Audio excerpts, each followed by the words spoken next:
आज के अगर हम देखें एनवायरनमेंट में तो पेरेंट्स भी बहुत ज़्यादा कंप्लेन करते हैं कि मेरा बेटा फ़ोन बहुत ज़्यादा देखता है। तो ये एक बहुत बड़ी प्रॉब्लम है पेरेंट्स के लिए भी और टीचर्स के लिए भी। ये जो सोशल मीडिया का जो इफ़ेक्ट हमारे बच्चों पर हो रहा है, इससे को हम कैसे मिनिमाइज़ कर सकते हैं या कैसे पेरेंट्स सॉल्यूशन इसका निकाल सकते हैं? देखिए मैम, ये क्वेश्चन मेरे पास ऑलमोस्ट एवरी वीक कुछ ना कुछ पेरेंट्स पूछते हैं कि हमारा बच्चा टीवी ज़्यादा देख रहा है, फ़ोन ज़्यादा देख रहा है। अब सवाल ये कि आया कहाँ से? हम ही ने तो उनको सिखाया है, हम ही उनके सामने फ़ोन चलाते हैं, हम ही उनके सामने टीवी चलाते हैं। तो मैं ये तो नहीं बोलूँगा कि आप फ़ोन उठा के रख दो, टीवी बंद कर दो। प्रैक्टिकली पॉसिबल नहीं है। अगर आप घर पे कर लोगे तो स्कूल में भी आजकल स्मार्ट क्लासेस चलती है, स्मार्ट टीवीज़ है, तो ये तो पॉसिबल नहीं है। अब होता क्या है कि वो छोटा बच्चा जो 3-4 साल का बच्चा है, उसे क्या समझ में आता है कि पेरेंट्स तो मेरी बात सुनते हैं नहीं, सुनता कौन है? ये टीवी और मोबाइल। तो जैसे ही उसको ये समझ में आ जाएगा कि टीवी और मोबाइल मेरी बात सुनता है, मैं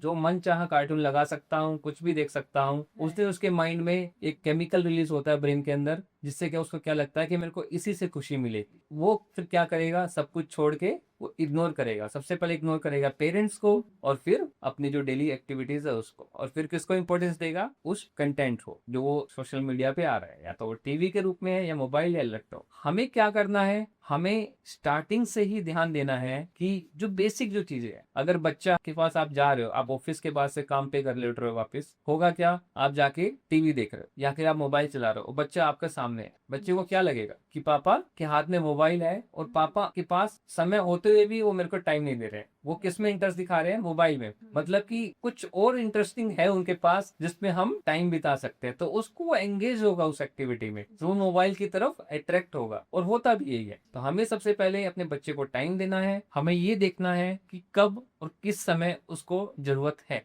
ऑब्वियसली हर चीज के प्रोज एंड कॉन्स हैं। जरूरी नहीं कि सोशल मीडिया से बच्चे गलत ही सीखते हैं, बहुत कुछ पॉजिटिव भी सीखते हैं, अपग्रेड होते हैं नॉलेज से, नई नई चीजों के बारे में पता चलता है। बट समय समय पे कब रिक्वायरमेंट है, हमें ये देखना है। तो इट मीन्स कि हमें रिमूव नहीं करने हैं गैजेट्स, हमें रिप्लेस करने हैं। रिप्लेस करने हैं। पेरेंट्स की उसको साथ में टाइम मिलते रहे, उनकी इमोशनल नीड्स है वो फुलफिल होती रहे। तो जैसा डॉक्टर साहब ने बताया कि हमें अपने बच्चों को टाइम देना है, जब वो चाहे उनको हमारी नीड हो तो हम उनके लिए अवेलेबल हो। और जैसे डॉक्टर साहब कहा भी जाता है कि बच्चे मिरर न्यूरॉन्स होते हैं, जो वो देखते हैं वही वो सीखते हैं। एग्जैक्टली वो बिहेवियर उन्होंने देखा, पेरेंट्स में देखा, सिबलिंग्स में देखा, रिलेटिव्स में देखा, और वो वही ऑब्जर्व करते हैं। आइदर इट इज कुछ भी गुस्सा करेंगे, चिल्लाएंगे, मोबाइल देखेंगे, टीवी देखेंगे या खाना खाएंगे, वो जो देखते हैं वही करते हैं, क्योंकि हम ऊपर से तो सीख के आते नहीं है। हमने जो देखा वही किया। शायद कोई भी ऐसी फैमिली नहीं होगी जहाँ पे एक पार्टनर के बीच में इश्यूज ना चलते हो,